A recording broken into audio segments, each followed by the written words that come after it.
Welcome back to the offensive line with your hosts Hanson and Josh. On this week's episode, we wanted to address a phrase that Christians say and don't even realize. It just slips into their everyday speech and their prayers without them even noticing. And if they took a step back and they actually thought about what they were saying, they probably wouldn't say it. So the phrase we're talking about today is, God, please be here with us today.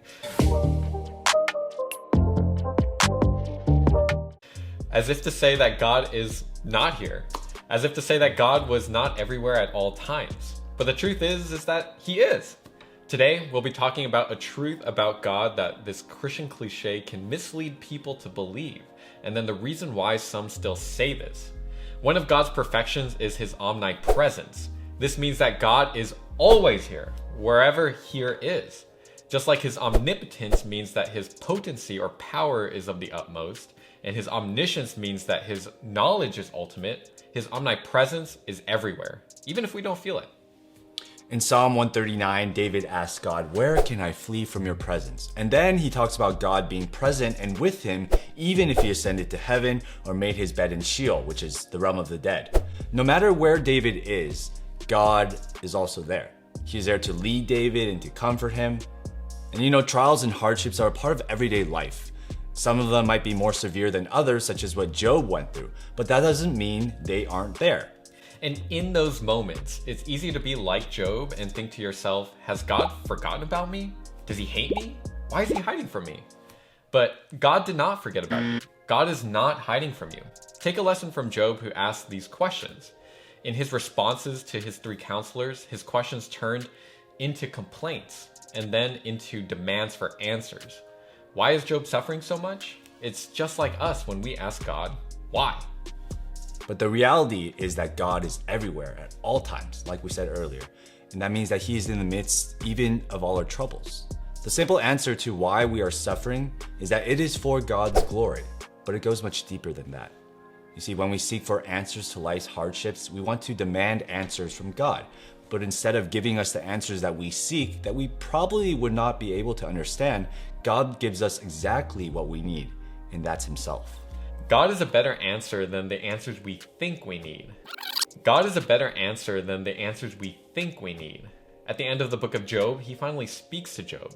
And even though he never answers Job's demands for answers, Job is satisfied at the end. The answers to the questions he was asking were not the solution to what he thought was the problem. The solution was God himself. And looking forward to the New Testament, it is Christ. He was sent into this world so that whoever believes in him will not perish but have eternal life. So you see, God is everywhere. There is not a single place we could go to or be confined to that God is absent from. That's true of heaven, which is where God dwells. In hell, where those who are separated from God will go, but God is still present in. And even here on this earth, as we go about our normal day to day, and even when we experience the difficulties in life. In fact, God says in James that he sends Christians those trials and hardships for a reason. So to say, God, please be here with us today, is to miss the point, which is that God is present everywhere at all times.